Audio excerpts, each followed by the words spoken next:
네, 그럼 본격적으로 한번 발표 시작해 보도록 하겠습니다. 저는 실적 센터고요. 네, 저는 강사 이현주입니다. 26학년도 이번에 신서고등학교 1학년 맡아서 진행하게 될 거고요. 간단하게 얘기하겠습니다.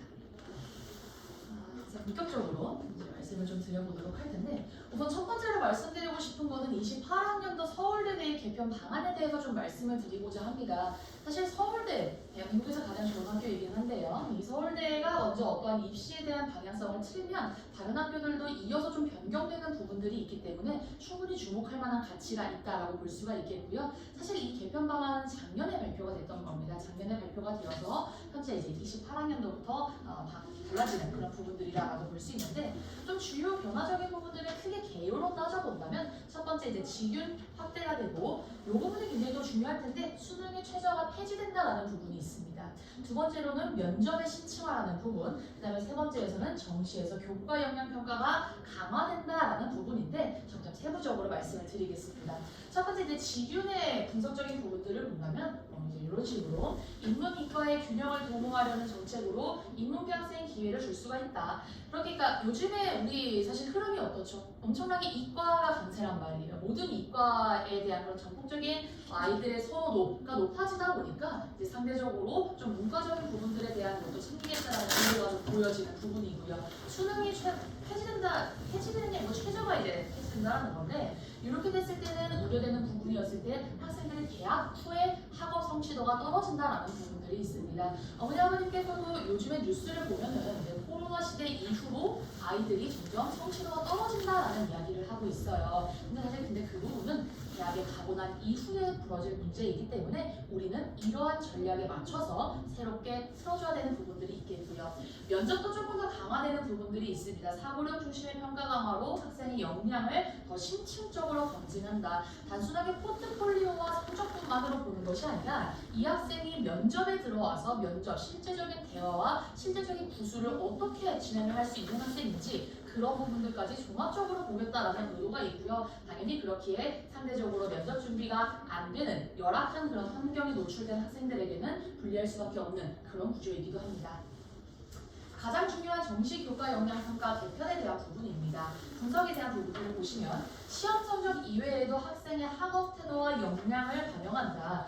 그러니까 이 말은 결국 어떤 거냐면 내신을 보겠다라는 이야기인 거예요. 정시를 본다고 하면은 우리가 생각하는 건 국어, 영어, 수학, 탐구 잘 보면 다 1등급 뜨면 되는 거 아닌가라는 생각을 하는데, 사실 정시 이외에도 이제는 교과가 들어간다라는 부분입니다. 그러면 아이들 입장에서는 정시지만 계속해서 내신을 볼 수밖에 없겠죠. 이게 엄청나게 달라진 부분이다라고 생각하실 수 있겠고요. 정리를 해보자면 결과적으로 우리는 어떻게 해야 되는 것이냐. 첫 번째, 내신 관리를 너무너무 당연히 철저히 할 수밖에 없습니다. 말씀드린 것처럼 교과의 비중이 증가하였기 때문에 그거에 맞춰서 정시 파이터, 아이들이 이제 말하는 정시를 준비하는 그런 학생이다 하더라도 계속해서 교과를 볼 수밖에 없는 거죠. 네, 두 번째, 수능에서도 모든 영역을 균형적으로 보아야만 합니다. 그래서 보통은 이제 영어는 절대평가니까 상대적으로 약간은 그 중요도가 떨어지는 부분들이 있겠지만 전반적인 등급과 백분위를 모두 고려해 주어야겠고요. 이러하게끔 계속해서 변화가 일어나고 있기 때문에 전략적으로 맞추는 것이 중요합니다. 입시는 단순하게 우리 아이가 공부를 잘한다, 못한다로 평가될 수 있는 부분이 아닙니다. 입시는 우리 아이의 성향에 맞춰서 이 아이에게 맞는 전략을 잘 설정해서 이렇게 접근을 해줘야 되는 부분이기 때문에 이런 변경되고 변화되고 그러한 트렌드를 잘 읽고 준비해주는 것이 중요한 관건이겠다라고 이해해 주시면 되겠습니다. 그럼 이제 본격적으로 신서고등학교 학교에 대한 설명을 좀 드려보고자 합니다. 우선 25년 작년인데요. 작년에는 입학 당시 190명이었는데 최종에는 이제 인원의 변동이 좀 있어서 182명 정도로 추산된다라고 하고요. 통계적으로 보았을 때 항상 남학생이 조금 더 많은 비중을 보였습니다. 여학생보다는 남학생이 많은 비중이었고, 이런 서울형 혁신학교로서 창의성, 독서 강조하고 있다, 자유로운 동아리 활동들이 있다, 이런 부분들은 다른 학교들과도 비슷한데요. 우선은 신서고등학교라고 하면은 사실은 학부모님들께서 조금은 꺼리는 느낌이 있습니다. 아이들 사이에서도 그럴 거예요. 왜냐하면 전반적으로 우선 시험 난이도가 평이합니다. 이 인근의 양천 근처에 양천구에 있는 대부분의 학교가 엄청나게 높은 시험 난이도들을 자랑하는데, 영어 과목 내에서만 봐도 신서고등학교는 이 학교는 왜 이렇게 문제가 쉽지? 조금 다르네? 준비하는 게 많이 없네? 라는 느낌이 들 수밖에 없다 보니까 아이들 사이에서도 특히나 학부모님들 사이에서도 인식이 괜히 저 학교 갔다가 우리 아이가 포트폴리오 관리 안 되고 내신 제대로 변별력 없어서 뭔가 해가 될까봐 우려하시는 부분들이 많은 학교일 텐데요. 그렇기 때문에 우선 극단적인 상위권 몰림보다는 중하위권 중심의 구조입니다. 정말로 잘하는 1등급의 0.1%의 학생들이 있지만 다른 학교들처럼 많지 않습니다. 이 부분은 장점도 될 수 있고 단점도 될 수 있기 때문에 종합해서 좀 생각을 해봐야 되는 부분일 것 같고요. 근데 어쨌든 극단적인 상위권이 많다고 한다면 지금의 5등급제로 뭐 20%씩 갈라가는 그 부분이 있다고 하더라도 상위권이 많이 몰려있으면 우리 아이가 중위권 학생이라면 그 1등급을 받아낼 수가 없습니다. 그래서 오히려 우리 아이가 중위권 정도의 학생이다 라고 한다면 오히려 내신을 열심히 해서 학교 활동도 열심히 잘 참여를 해서 알찬 포트폴리오를 만들 수 있을 것이다. 상대적으로 더 유리하다라고 볼 수 있는 학교고요. 또한 이제 공립이기 때문에 이거는 이제 학생들과 변화되는 학교의 선생님들을 조사해 보았을 때 강남권에서 과중고등 선생님들을 순환적으로 좀 배치를 해주는 부분들이 있습니다. 나름대로 학교 내에서도 이제 본인들의 그런 부분들이 있기 때문에 그 교수진들의 퀄리티라던가 이런 부분들에 대해서 고려를 하고 있다는 모습이 비춰지는 부분이겠습니다.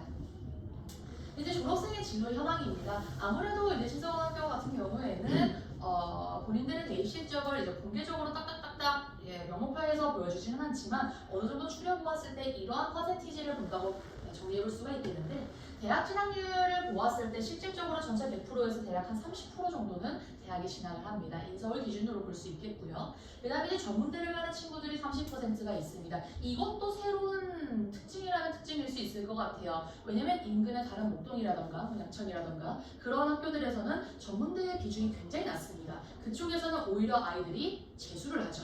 재수를 하는데 신서고등학교 같은 경우에는 아이들이 오히려 조금 더 폭넓게 생각할 수 있는 부분들이 있다라는 부분들이 있고요. 우리 아이들만큼은 이 30% 미래는 어떻게 바뀔지 모르겠지만 이 30% 그 중에서도 1%, 2% 내에 들어서 가급적 가장 좋은 학교를 들어갈 수 있게끔 좋은 전략을 짜주어야 할 것입니다. 네, 그럼 이제 신서고등학교의 영어 과목은 어떠한 특징들을 보이냐? 우선은 1학기 중간고사는 굉장히 평이하게 출제됩니다. 제가 이후에 어머님들 아버님들께 실제로 문제 몇 가지 보여드리고 조금 풀어드리는 시간 같이 가져볼 건데요. 문제가 좀 평이했었지만 이후에는 점점 어려워집니다. 그래서 밑에 커트, 1등급 커트였었는데요. 기준점을 봐도 약간의 점수 차이는 있기는 하겠다만 중간 때는 92점, 이후에 83점, 94점, 79점, 80점 초반까지 내려갑니다. 이런 부분들을 보았을 때는 난이도 조절들을 어느 정도는 하지만 1학기 중간은 쉽다라고 볼 수가 있겠고요.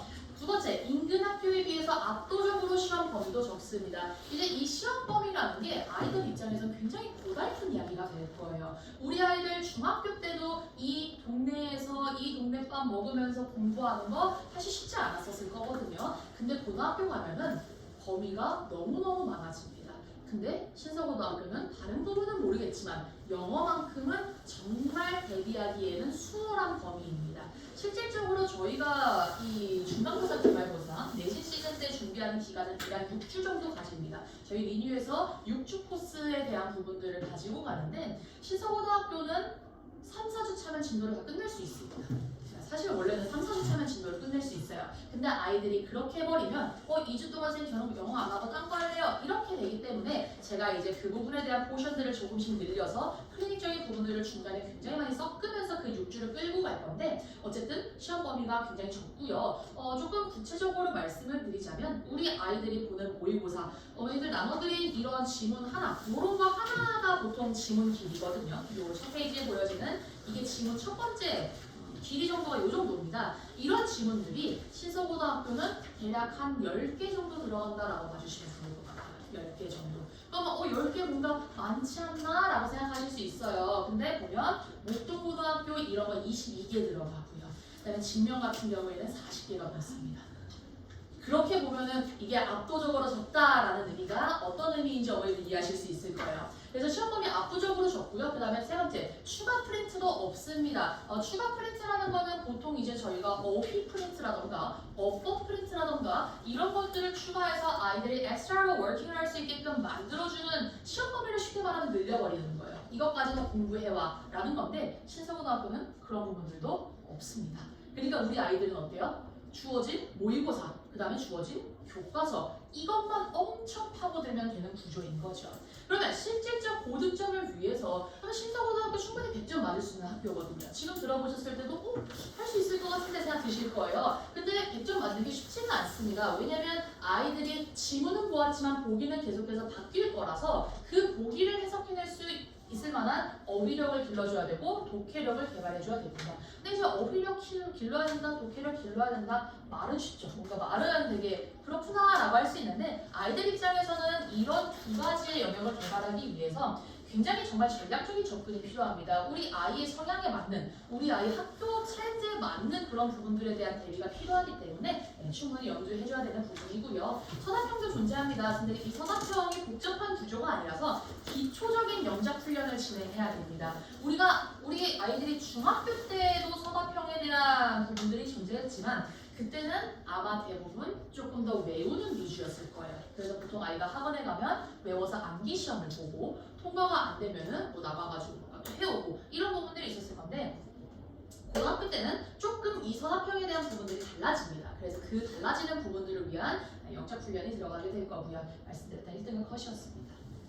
그래서 이제 시험 범위에 대해서 좀 말씀을 드려보자면 전체 문항은 보통 항상 25문항에서 객관식 20문항, 주관식 4문항 정도 나옵니다. 문제 수도 상대적으로 좀 적습니다. 보통 한 30문항 정도가 출제가 되는 부분들이 있는데 신선은 25문항 정도로 조금 적은 부분들이 있고요. 범위는 이렇게 들어가고 있습니다. 교과서 1, 2가 들어가는 건 어디나 공통인 것 같아요. 보통 다 이렇게 교과서 2과씩 들어가게 되고요. 그 다음에 이제 모의고사입니다. 모의고사는 평균적으로는 당해년도 당해월, 그러니까 이번 같은 경우에는 3월 24일에 우리 아이들 모의고사 보게 될 거거든요. 그럼 당연히 그 모의고사에 대한 부분들이 들어갈 겁니다. 이번 중간고사 때도 들어갈 건데 신선은 조금 특이하게 진짜 작년 것도 들어갑니다. 그러니까 이거는 작년의 기준이니까 올해는 아마도 26년 3월, 25년 6월, 25년 9월 뭐 이런 식으로 들어가게 될 거예요. 근데 이런 부분들은 전혀 걱정하실 필요가 없는 게 모의고사나 학력평가에서 만들어진 지문이기 때문에 굉장히 글의 구조가 깔끔하고 아이들에게 사용해줄 수 있는 부분들이 많이 있는 지문들입니다. 그래서 저희 선생님들이 적극적으로 자료들, 어머니들께 나눠드린 그런 자료들을 활용해서 아이들을 이끌어갈 예정입니다. 네, 그래서 이제 시험 그 내용에 대해서 실질적인 문제들이 어떠했는가 좀 보자면 우선 교과서 10문항, 모의고사 10문항 이런 식으로 들어가게 되는데 교과서 내에서 어법이 2문항 나오고 기본 학력평가형이 8문항 나왔습니다. 여기서 말씀드리는 기본 학력평가는 우리가 모의고사에서 만나는 뭐 주제 찾기, 빈칸, 순서, 삽입 이런 것들이 들어가는 거예요. 그렇기 때문에 어렵지 않습니다. 유형 자체에 대해서 신유형, 내가 처음 보는 문제 유형인데 이게 무슨 말인 거지? 라고 하는 유형들은 존재하지 않아요. 기본적인 학력평가형 8문항이고 두 번째 특징으로 보면 패러프레이징이 되지 않아 있다라고 말하는데 이 패러프레이징에 대해서 조금 말씀드려보겠습니다. 영어 과목에서 꼭 나오는 말이거든요. 패러프레이징이라는 게. 그럼 저게 도대체 무엇인가? 패러프레이징은 예를 들어서 어머니들께 나눠드렸던 아까 요 질문 있었잖아요. 요 질문들 같은 경우에는 우리 인간이 도구를 사용해가지고 볼 수 없는 것들을 실제로 보게 만들고 도구를 활용해서 듣지 못하는 것들을 듣는다. 도구를 통해서 내가 못하는 걸 하게 해준다. 라는 내용의 글입니다. 근데 이게 지금 원문은 이렇게 생겼잖아요. 패러프레이징을 한다는 건 같은 내용인데 다른 지문으로 바꿔버리는 겁니다. 그래서 말투를 다르게 하고 어휘를 다르게 하고 문장 구조를 다르게 해서 완전히 새로운 글로 만들어버리는 건데 신선은 그런 걸 사용하지 않습니다. 이걸 해버리면 엄청 어려워져요. 왜 그러냐면 내 입장에서는 사실 이 지문을 가지고 열심히 단어도 외웠고 문장도 외웠고 빈칸도 이해했고 순서도 다 체크를 하는데 학교가 갑자기 이걸 싸그리 바꿔버리는 거예요. 그럼 우리 아이들은 필연적으로 이 글을 다시 읽을 수밖에 없어요. 이 문제를 풀어내기 위해서. 내용은 같지만 달라졌으니까 그런 부분들이 없으니까 상대적으로 난도가 떨어지게 될 거고요. 지문의 길이 같은 경우에도 한두 단락 정도로 들어가게 되고 보기도 한 줄에서 두 줄 이내입니다. 굉장히 중요한 특징들이에요. 이런 걸 알아야 전문적으로 대비를 할 수가 있습니다. 보기가 어차피 한두 줄밖에 안 나오는데 세네 줄 이상씩 가져와가지고 굳이 트레이닝을 할 필요가 없거든요. 만약에 우리가 양천고등학교였다고 한다면 양천고등학교는 보기가 5줄 이상 나옵니다. 그런 학생들은 5줄 이상 되는 보기를 공부하겠지만 신선은 한두 줄 이내로 나올 것이다. 그 다음에 이제 서답형의 경우에도 어법을 추가해서 하는 배열형 영작이다. 여기가 포인트일 것 같아요. 그러니까 배열형 영작이라는 것은 뒤에서 보여드리겠지만 단어를 주고 옵션을 주고 짜고주기를 하는 거예요. 이 자리에다 이거 끼고 저 자리에다 저거 끼고. 근데 그렇게 주면 너무 쉬우니까 어법 하나는 너가 직접 건드려봐 하면서 툭 찔러주는 게 어법 추가 배열형 영작의 서답입니다. 모의고사 파트 말씀드리겠습니다. 모의고사에서도 기본적인 학력평가형 문장들 나가고 패러프레이징 없습니다. 보기에 사용되는 다양한 어휘 학습해야 된다? 너무 당연한 얘기예요. 보기에 나오는 단어들은 절대로 우리가 봤던 단어들이 나오지는 않습니다. 지문 내에서 사용했던 것들만으로도 단어 내면은 전부 다 의대 가야죠. 전부 다 100점 맞을 텐데. 그렇기 때문에 새로운 단어도 활용된다는 부분이고요. 여기서도 마찬가지로 배열형 영작인데 이번에는 어법을 바꾸는 게 아니라 단어를 추가해야 됩니다. 오늘 저는 이 부분을 이따가 보여드릴 예정이에요.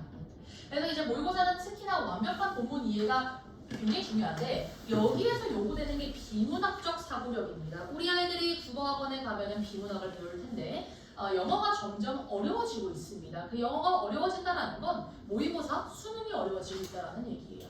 이번 수능 1등급이 2%도 채 거의 안 나와가지고 이제 사임하고 여기까지 그런 이슈들이 있었었는데 절대평가를 바꾸면서 모든 아이들을 좀 이렇게 1등급 퍼센티지를 높여보려고 했는데 너무 많아지니까 난이도를 확 올려서 결과적으로는 1등급 퍼센트가 2등급도 안 나와버리는 그런 현상들이 종종 일어나고 있어요. 종종 일어나고 있습니다. 난이도에 대한 밸런스 조절을 하지만 일어나고 있기 때문에 이제 본문 자체가 어려워졌다는 거예요. 이 지문들의 난이도 자체가 어려워져서 그냥 한국어를 주고 너 이거 풀어볼래? 해도 못 푸는 아이들이 너무 많습니다. 그만큼 어려운 지문이라서 이 지문을 공부하고 학습할 때 굉장히 비문학적인 접근들이 필요하다라고 이해해 주시면 됩니다. 비문학적 접근이라는 건 정말 이 글 하나를 씹어먹을 수 있을 정도로 다 소화하는 것들을 의미합니다. 여기서 나와 있는 소재, 이 글의 전개 방식, 이 글의 맥락, 여기서 함축되어 있는 부분들, 연결고리들 이것들을 다 명확하게 체크해서 내 입으로 타인에게 설명해 줄 수 있을 때까지 그렇게까지 만들어야 이런 완벽한 본문 이해가 이루어지는 것입니다. 네, 그럼 이제 몇 가지 문제를 실제로 좀 보여드리겠습니다. 이게 이제 1학기 1학기 중간고사인데 중간고사 때까지 7번에 나왔었던 부분이었고요. 어법상 틀린 문제로 들어갑니다. 이 어법이라는 게 어렵게 만들면 정말 어렵게 만들 수 있는 부분인데 사실 그렇게 어렵지 않거든요. 그래서 난이도적인 부분들 어머니 느낄 수 있게 제가 앞에서 간단하게 한번 설명드려 보겠습니다. 우선 첫 번째, 어법은 항상 이 앞부분에 있는 것들은 읽을 필요가 없어요. 이 안에 들어가지는 것들만 보면 되는데 어법을 풀 때도 눈에 보이는 놈들이 있습니다. 소위 말하는 요주의 인물이 있어요. 요주의 인물. 그러면 지금 이 문장에서는 Today I'm going to talk about a way of starting the day that many people, including me, find enormously useful 이라는 문장이죠. 보통 어떻게 들어가느냐? 제가 말씀드렸던 요주의 인물 어떤 거 보이냐면요. 우리가 전치사가 들어가면 뒤에 무조건 ing 들어가줘야 돼요. 잘 나왔잖아요. 이거 외워줘야 되는 포인트니까 외웠으면 패스. 근데 정말 요주의 인물은 누구냐면 얘예요. 대신 아닐 것. 그래서 영어에 뱀 나오면 무조건 세모 친 다음에 얘에 대한 특징을 건드려봐라 라는 이야기를 하는데 이 친구가 나오고 앞에 데이라는 시간이 나오면 뒷문장은 보통 완전해야 됩니다. 근데 완전해야 되는데 제가 우리 아이들 가르칠 때 똑같이 표현을 하자면 컴마 들어가고 컴마 들어가면 깍두기입니다. 깍두기라서 여기는 빼고 생각해도 문제가 없어요. 이 부분은 그냥 제외하고 보면 many people 주어고요. 많은 사람들이 find, 발견했다. 뭐를? 매우 도움된다는 걸 발견했다라는 거예요. 문장이 완전해야 된다고 그랬잖아요. 완전한 거의 그럼 기준은 뭘까요? 해석했을 때 몰료가 안 궁금하면 돼요. 아, 나 어저께 육개장 먹었어. 몰료? 안 물어보죠. 이거예요. 안 물어보면 완전한 겁니다. 지금 여기 뭐래요? 많은 사람들이 그게 도움되는 걸 발견했다면서요. 흔히가하게 완전하니까 틀린 부분 없는 거. 이런 식으로 가는 거예요. 2번도 It is a kind of journaling known as the morning pages. 아까 똑같죠? 전치사 나오니까 뒤에 ing 필요하고요. 근데 이 journaling이라는 거는 쓰는 우리가 잡지나 기사나 이런 것들 쓰는 것들을 말하니까 알려질 거라서 조금 다른 얘기지만 수동이라서 pp 들어가겠고 그리고 마무리됩니다. 그 다음에 3번도 There is no point in life when 이거 들어가죠? 얘도 세고치고 뒷문장 완전 해야 돼요. It is too late to form this habit. 이 습관을 형성하기에는 너무 늦었다라는 거예요. 그럼 이것도 지금 이 습관 형성하기에 너무 늦은 것 같아. 뭘요? 안 물어보죠? 그러니까 이것도 완전이라서 패스인 겁니다. 그래서 여기도 틀린 부분도 없고요. 그 다음에 이제 4번을 보면은 또다시 보여지는 요 주인물이 누구냐면 여기 있습니다. 여기 들어가져 있는데 The morning pages are a daily routine which you write 3 pages of free-flowing thoughts right after waking up. 그럼 이것도요. 위치는 대시 아니잖아요. 얘 뒤에는 불완전이 맞아야 돼요. 그러면 완전히 몰려면 불완전은 몰려가 반대로 궁금하겠죠. 나 먹었어. 뭘? 이건 불완전한 거예요. 이렇게 들어가는데 진짜 봤을 때 너가 right 썼어요. 네가 뭘 썼니? 3페이지, 3페이지에 free flowing 자유롭게 흘러가는 그런 생각들을 너가 써내려 나갔다라는 거예요. 너가 자유로운 생각들을 써내려 갔다며. 근데 그걸 듣고 몰려를 왜 물어보지? 여기 뒤에 완전한 것 같은데? 그러니까 정답은 누구겠어요? 4번이 틀렸던 겁니다. 근데 이제 간단하게 이제 몇 가지 대과 위치와 뭐 when 요 정도만 설명해서 풀 수 있는 문제라서 사실 난이도가 그렇게 높지는 않았던 어법 문제였습니다. 그래서 이런 부분들은 실제로 우리 아이들이 출제를 하게 된다면은 아마도 푸는데 1분에서 1분 30초 정도? 그 정도도 채 안 걸릴 정도의 간단한 구조의 어법 문제였었고요. 그 다음에 뒤로 넘어가면 이 부분은 풀지는 않겠지만 이제 빈칸 이런 부분들도 존재합니다. 보통 빈칸이라고 한다면 저런 구조의 모양들이거든요. 그래서 빈칸을 주고 요 안에 들어갈 말들을 고릅니다. 근데 이게 지문이 조금 난해한 지문이었었어요. 보기는 없습니다. 보기는 없고 그건 제가 사용하는 자료라서 이거 시험 문제다 보니까.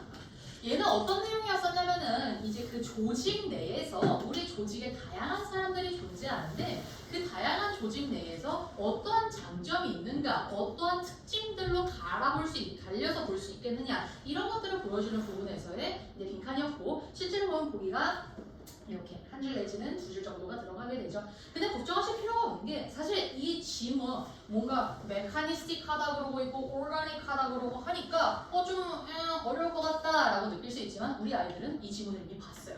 이미 정말 10대 번도 더 보고 들어갑니다. 10대 번도 더 보고 다 쪼개보고 뜯어보고 조립해보고 온갖 것들을 다 하고 들어가기 때문에 이것만 해석할 수 있으면 되는 거예요. 근데 문제는 아이들이 아무리 여기를 건드려놔도 여기가 안 되는 친구들이 많다는 겁니다. 그래서 독해력과 단어를 늘려줘야 되는 거예요. 백날 이거 해도 여기가 안 되면 결국에 못 찍을 겁니다. 그래서 그런 부분들을 이제 고려를 해서 어휘에 대한 암기나 그런 부분들을 클리닉 때 보통 진행을 하고 있습니다. 근데 또 다른 문제, 이런 문제들도 있었어요. 이 부분도 하나 제가 가져가서는 보기에 대한 좀 설명을 드리고 싶어서 가지고 와봤습니다. 해당하지 않겠지만 이것도 지문의 난이도는 굉장히 좀 애매한 이야기를 하고 있어요. 본질주의에서 설명하는 에테르에 관한 글입니다. 근데 이렇게 제가 말씀을 드리면 본질주의가 뭐고 에테르는 또 뭐지? 라는 생각들을 하실 수 있을 것 같아요. 글의 소재와 글의 내용은 굉장히 어려웠지만 사실 보기가 지금 어떻죠? 한국어입니다. 여기 뒤에 캣이라는 이야기가 나오는데 이것도 대략적으로 내용을 본다면 본질주의에서는 우리가 실제로 어떤 것들에 대한 이 본질, 실존하고 존재한다는 것을 증명해낸다라고 하는 부분의 글인데 그것에 대한 비유로 검은 고양이 이야기를 합니다.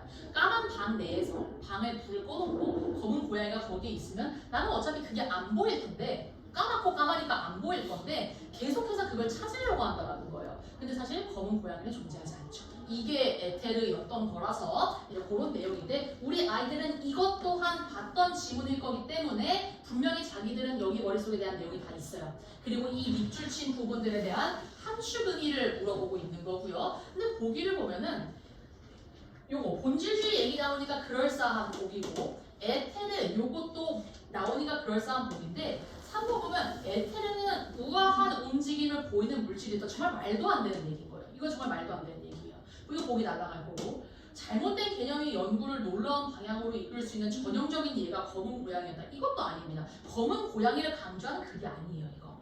그래서 보기 그리고 오래된 속담 속에 검은 고양이는 어두운 방에 있었기 때문에 이게 정말 말도 안 되는 그런 보기들이 있어서 이런 문제들도 쉽게 풀 수 있다는 겁니다. 이런 부분들이 있기 때문에 신서고등학교의 난이도가 낮아진다라고 볼 수가 있는데 빠르게 문제를 풀고 우리 아이들은 검토를 해야 됩니다. 우리 아이가 영어를 좀 잘한다라고 한다면 100% 시간이 남는 시험이에요. 그래서 그 남는 시간 동안에 실수가 없는지 살펴보게끔 그런 부분들이 좀 필요할 것 같습니다.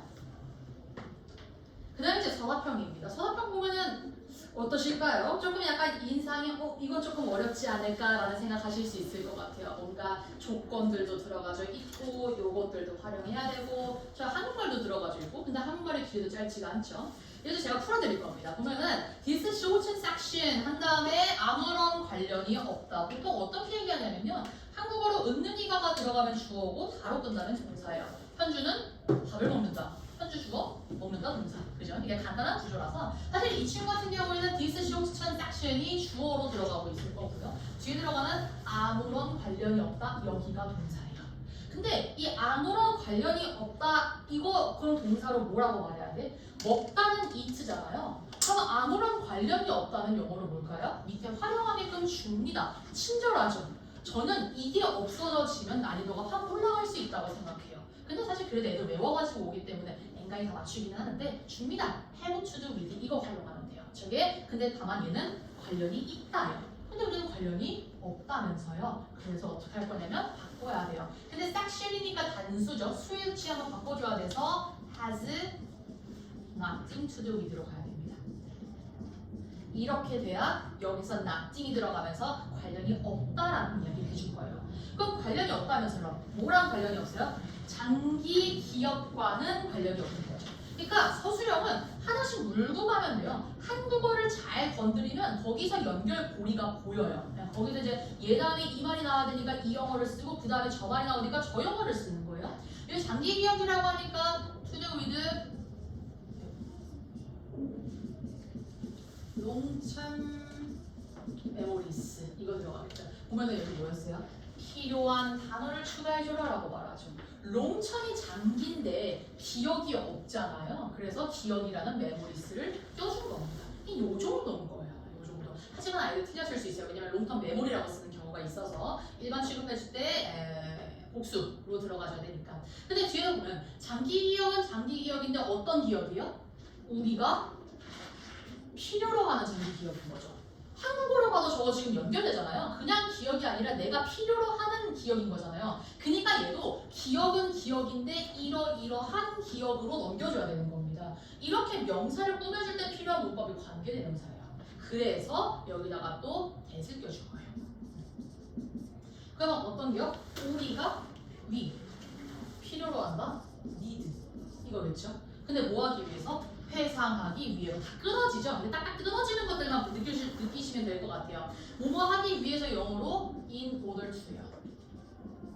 회상하는 거니까 recall 단어 있어서 recall. 그 다음에 뭐를? 같은 정보들을 관사까지 줘버리죠. the same. 그래서 same information. 요거면 끝입니다.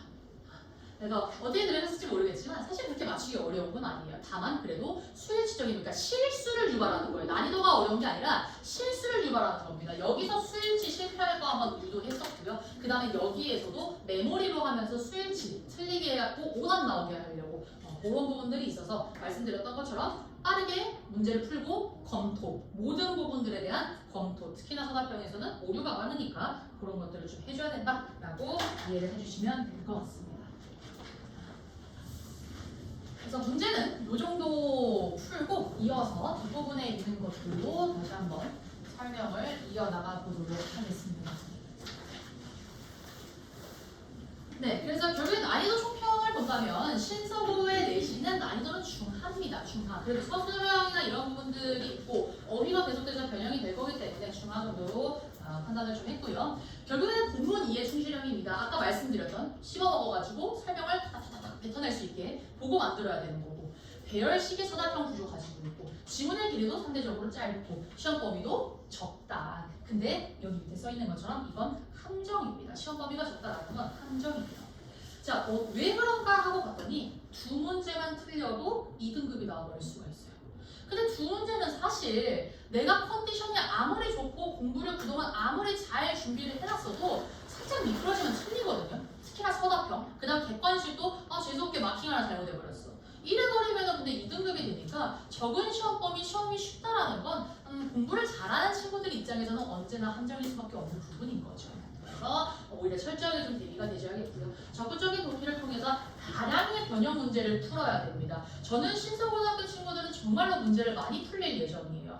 왜냐면은 아이들 입장에서는 범위가 적다 보니까 저 영어 공부할 게 없는데요. 저 다 배웠어요. 아이들은 어쩔 수 없이 배우고 들었던 한 번 이걸 가르쳐 놓고 나면 자기들이 대부분 아는 줄 알아요. 이거에 대해서. 왜냐면 배웠으니까. 뭔가 좀 적고 뭔가 여러 번 봤으니까 할 수 있겠지. 이렇게 좀 착각하는 부분들이 있어서 여러 번 문제를 통해서 이런 부분들을 정말 완벽에 가깝게 만들어줘야 될 것 같고요. 이제 매 지문마다 디테일링한 부분들을 좀 해주어야 됩니다. 디테일링 뒤에서 설명드릴 거고. 그래서 이제 네 번째 보면은 암기가 아니라 자동화입니다. 저는 사실 아이들이 이런 시험 대비를 할 때 무조건적으로 외우는 걸 권장하지는 않습니다. 이게 외운다고 해서 할 수 있는 한계가 있어요. 신서고등학교 범위 적으니까 몇 차 하면 외워버려도 되기는 합니다. 그리고 외우면 시험 잘 볼 수 있을 것 같아요. 외우면 시험 잘 볼 수 있는데 근데 문제는 뭐냐면 우리 아이들이 영어만 한다라는 게 아니에요. 저도 실제로 숙제를 준다던가 아니면 보충을 잡을 때도 타과목하고의 밸런스를 좀 고려를 해주려고 합니다. 그럼 당연히 뭐 영어 선생님이니까 영어 잘하면 좋지만 다른 것들도 중요하잖아요. 이 친구의 목적은 대학을 가는 거지 영어만 잘하는 게 목적이 아닌 거거든요. 그래서 그런 부분들을 좀 고려를 해서 실제로 좀 고려를 하고 있고요. 그래서 시험장에서는 손이 먼저 움직이게 한다라는 거는 머릿속에서 이런 연상되는 부분들이 있어서 어떻게 풀지 알게끔 자동적으로 만들어주는 거예요. 외워서 그걸 타타타닥 쓰는 게 아니라 이해한 것들을 토대로 내가 앞으로 해야 되는 것들이 눈에 보여지게끔 만들어지는 부분이다라고 보시면 될 것 같습니다. 그래서 이제 한 문제를 10번 보는 거 vs 10문제를 한 번씩 보는 거 어느 게 더 좋을까?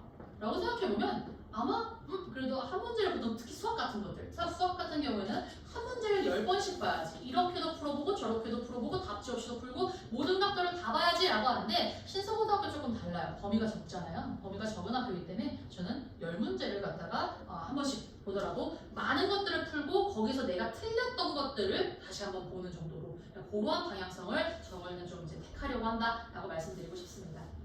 그래서 이게 이제 말씀드렸던 이 유인물의 그런 자료들입니다. 디테일링에 대한 부분들이에요. 그럼 실제로 우리 아이가 어떻게 디테일링을 할 것인가? 제가 사용했던 자료고 사용할 부분일 텐데요. 이제 보면은 이게 지문이었죠. 이 지문에 대해서 요약된 부분들, 그 다음에 이제 어휘적인 부분들, 강조되는 그 내용적 문장 등등에 대해서 한국어로 싹 다 정리가 되어 있습니다. 근데 사실 이 자료는 중위권이나 중하위권 친구들한테 굉장히 도움이 잘 될 거예요. 근데 만약에 우리 아이가 상위권이라고 한다면 그 친구들은 제가 이걸 주지 않아도 이게 머릿속에서 스스로 정리가 되는 친구들이에요. 이게 뭐를 나타내고 있는지 자기가 이미 알고 있거든요. 그런 친구들은 굳이 보지 않아도 괜찮습니다. 하지만 중위권, 중하위권 성적을 통해서 제가 나눌 거고요. 그렇게 자기 등급대에 따라서 자기의 현재 위치에 따라서 이러한 디테일링 과정들을 진행합니다. 그래서 이 부분은 제가 이 자료를 주면 뒷페이지에 보통 이렇게 블랭크가 들어가게 될 텐데 블랭크는 이걸 학습한 이후에 자기가 혼자서 여기에 없이 이거 안 보고 자기 혼자서 정리해보는 거예요. 그리고 안 된 부분들은 이후에 다시 한번 얘를 펴놓고 다른 색깔 펜으로 정리하게 합니다. 그렇게 해서 디테일한 부분들을 좀 강조시켜주고 있고요. 그 다음에 이제 뒤에 있는 부분들로 디테일링에 들어가게 되는데 보통 이런 것들은 저희가 클리닉 때 사용을 합니다. 클리닉이라는 시간이 있어요. 그래서 이 클리닉 때는 네가 얼마나 그러면 저 지문을 잘 이해했니를 보는 거라서 내용적인 부분들에 대한 OX 퀴즈를 진행합니다. OX 퀴즈를 진행하고 여기에서 그 보기에 대한 훈련들을 한다라고 보시면 될 것 같아요. 다양한 단어들을 조금 섞어서 이 단어를 모르면 해석이 안 되고 그렇기 때문에 OX도 판단이 불가능할 텐데 그것들이 되는지 안 되는지 보는 클리닉이고 요거는 진짜로 본문을 얼만큼 잘 외웠는가 조금 외워줘야 되는 부분들이 있기 때문에 외우는 것들은 이런 식으로 해서 서술형과 대명사와 문법 특징들까지 평가하는 부분이다라고 보실 수 있습니다. 그 다음에 제가 문제 많이 풀릴 거라고 했잖아요. 그럼 이제 위에다 이렇게 문제 폭격이라고 써놨는데 문제도 이런 식으로 다량의 것들을 풀 겁니다. 다 가지고 올 수가 없어서 몇 가지 것들만 좀 추려봤는데 이렇게 모의 그 서술형과 일반 일반적인 어법과 뭐 기타 유형들을 종합한 것부터 해서 뒤에 오른쪽에 있는 이 부분 같은 경우는 서술형만 따로 이제 또 페이지를 빼갖고 아이들 교육시켰던 것들인데 이렇게 나뉘어져 있는 부분들이 있습니다. 좀 크게 보면 이렇게 생겼죠. 그래서 이런 것들에 대한 부분들을 숙제를 풀고 오답하고 보통 그런 부분들이 있을 겁니다. 그래서 아이들이 이제 저희가 진도가 빨리 끝날 거기 때문에 저는 친구들하고 해설 강의도 굉장히 열심히 할 예정이에요. 해설 강의를 열심히 할 건데 아이들 입장에서는 내가 맞은 문제고 그러니까 문제를 이미 풀어버렸고 그럼 해설 강의 때 그 집중도가 확 떨어지거든요. 이거 확실히 떨어져요. 확실히 떨어질 수밖에 없는데 근데 여기 학교 같은 경우에는 우리가 정말 완벽하게 좀 풀어내는 것들이 결과적으로는 목표이니까 이러한 해설 강의에 대해서도 제가 최대한 텐션이 잃지 않게 그렇게 좀 끌어갈 예정입니다. 그래서 이제 신서고등학교를 종합적으로 좀 정리해보자면 정말로 강의를 처음에 잘 해줘야 되는 학교입니다. 왜냐면 처음에 잘 해줘야 애들이 그걸 잘 이해를 하고 그걸 토대로 제가 아까 말씀드렸던 디테일링을 하고 그 다음에 문제를 여러 가지를 풀고 이런 것들을 할 수가 있어요. 그래서 뭐 단계적인 숙제, 토요일 날에도 불을 보고 증명 시스템도 있고 하는데 뒤에서 빠르게 좀 말씀드리겠습니다. 그리고 첫 번째, 정말 씹어먹어야 되기 때문에 씹어먹는 그런 수업을 할 예정이에요. 그래서 한 문장도 놓치지 않고 철저하게 이런 부분들을 해서 좀 시간을 확보해 주려는 생각을 하고 있습니다. 아이들이 영어에만 투자하지 않고 다른 것들도 좀 종합적으로 봐야 될 거고요. 근데 만약에 우리 아이는 영어가 많이 부족하다라고 한다면 그거는 어쩔 수 없이 시간이 좀 들어가긴 하겠죠. 그래서 이거는 수업을 했었던 부분이고요. 보통 이렇게 손필기가 조금 나오게 됩니다. 손필기 나오게 되고 이외에는 정리되어 있는 부분들이 있고 전부 다 아이들에게 제공하고 있고요. 실제로 수업을 제가 이렇게 패드로 보통 하기 때문에 아이들이 제 필기를 똑같이 따라하고 그런 부분들이 있습니다. 그 다음에 숙제도 아까 전에 여러 가지 문제를 풀 거다라고 말했지만 3단계 정도로 나가요. 그래서 문장을 해석부터 하고 그 다음에 이제 문법적인 거 이해되어 있는지 그런 문법 문제를 풀고 그 다음에 이제 마지막에 서술형까지 넘어가고 그래서 점진적으로 좀 설계를 해놨다라고 보시면 될 것 같습니다. 그다음에 이제 토요 클리닉 프로그램인데요. 보통 이제 저희가 수업을 하게 되면 수업은 월금, 화목 이렇게 있어요. 근데 이제 토요일 날에도 제가 아이들을 부릅니다. 제가 내신했던 친구들은 작년에도 거의 80%는 다 불렀던 것 같아요. 물론 부르시는 선생님들도 있고 아닌 선생님들도 계시겠지만 대부분 다 저희 부르고 있고요. 근데 이때 애지간하면은 필수로 꼭 참석하게 하고 있고 만약에 다른 스케줄이 있다라고 한다면 이제 참석이 좀 어렵긴 하겠지만 그런 친구들은 뭐 저랑 이전 평일에 같이 얘기를 해서 주말 동안에 본인이 해야 되는 것들을 제가 보통 토스를 해줍니다. 그렇게 해서 관리를 좀 보고 있고 토요일에 증원하면은 아이가 클리닉 동안에 그 주간 클리닉 동안에 제대로 되지 않았던 부분 그 다음에 모자란 친구들 그러니까 좀 약간 성적이 조금 지금 완성이 안 되져 있는 친구들은 옆에 앉혀놓고 그냥 제가 다시 한번 지금 설명해 줍니다. 그러니까 이런 부분들은 본인의 열정에 따라 달려있는 거예요. 가르치는 아이들이 15명, 20명 뭐 그 이상 이렇게 해도 되는데 우리 아이가 조금 열성적인데 조금 성적이 부족하다. 그러면 저는 더할 나위 없이 너무 좋다고 생각합니다. 본인 열정만 있으면 토요일날에 와서 제가 직접 옆에다가 앉혀놓고 맨투맨으로도 코칭을 해줄 수가 있어서 그런 장점들이 좀 있을 것 같고요.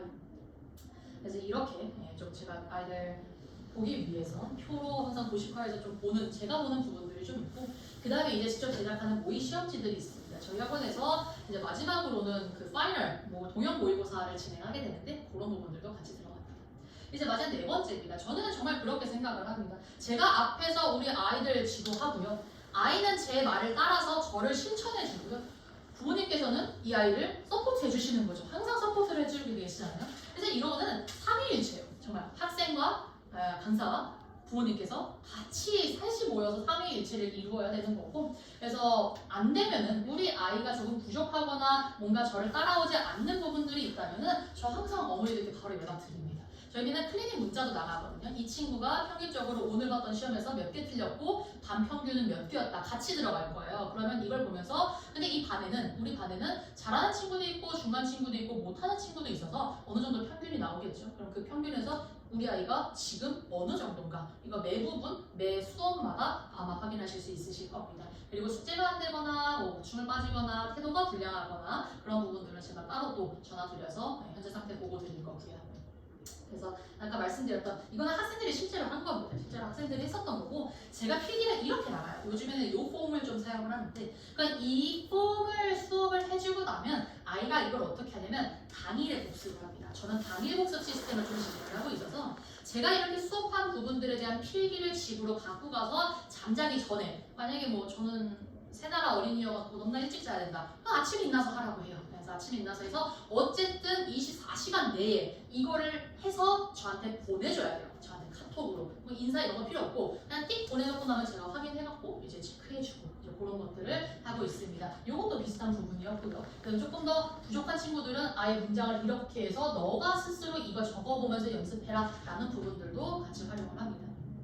그래서 시험 범위는 그 6주에 진행되는 부분이라고 말씀드렸고요. 한 3주차 정도 되면 모든 범위가 1회독이 가능합니다. 그러니까 진도 자체로는 이 정도만으로도 충분히 끝낼 수가 있고 이후에는 2, 3회독하고 그 다음에 계속 해본 테스트 보면서 문제풀이, 문제 해설 이런 부분들이 있습니다.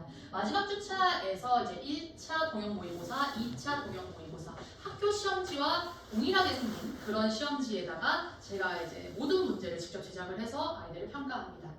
그래서 이 모의 테스트 같은 경우에는 상대적으로 난이도가 좀 더 많이 어려울 거예요. 저는 조금 더 어렵게 풀리기는 하는데 이제 이렇게 2차에 걸쳐서 같이 시험 범위 진행하고 그렇게 마무리가 됩니다. 그래서 저희 성적이었었고요. 시서 같은 경우에는 아이들이 아무래도 대부분 좀 80점대에 안착해져 있는 친구들이 많기 때문에 상위권의 친구들이 오히려 많이 없어요. 근데 작년 같은 경우에는 특히나 그랬었었는데 이렇게 나와서 썼고요. 그다음에 기말 같은 경우에는 뭐 조금 더 어려웠지만은 96점, 91점 이렇게 있고 이제 제 이번의 목표는 신서가 이러한 난이도를 계속해서 보여주기 때문에 이번 학년에 들어오는 친구들한테는 좀 100점을 만들어 보려고 최대한 좀 신경을 쓰고 있는데 그런 부분들입니다. 이런 부분들은 저희 규칙이고요. 신서 같은 경우에는 정리를 해서 말씀을 드리자면 시험 범위는 많지 않고 시험 난이도도 쉬운 학교지만 그렇다고 해서 100점도 쉽게 나오지 않는 학교입니다. 그런 부분들을 염두해 주시고 그 다음에 이렇게 설명을 오늘 드리셨을 때 인상이 아마 너무 쉬우니까 우리 아이는 그러면은 영어를 조금 이렇게 좀 비중을 많이 줄여도 되지 않을까? 라는 생각들도 하실 수 있을 것 같아요. 근데 우선 제가 말씀드리고 싶은 부분은 한 1학기 정도까지는 아이가 어느 정도 성적이 나오는지 한번 봐보시는 것을 추천합니다. 저희도 학원에 지금 보통은 주 2회반을 진행을 하지만 주 1회반도 있습니다. 주 1회는 내신을 한 번만 하는 거예요. 그러니까 토요일 날에 하루 나와서 같이 진행을 하는 건데 정말 아이가 정말 영어가 극상위권이다 라고 한다면 당연히 주 1회반을 들어가는 게 맞습니다. 주 1회반 들어가고 남는 시간에 수학 투자해야 돼요.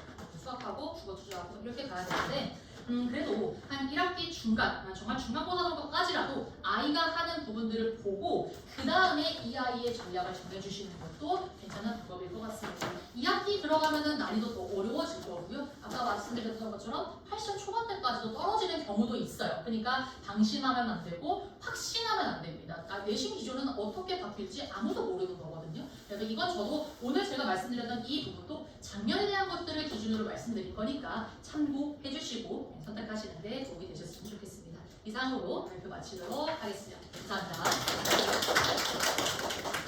혹시 질문 있으시면 질문해 주시고 아니면 마무리할 수 있을 것 같습니다.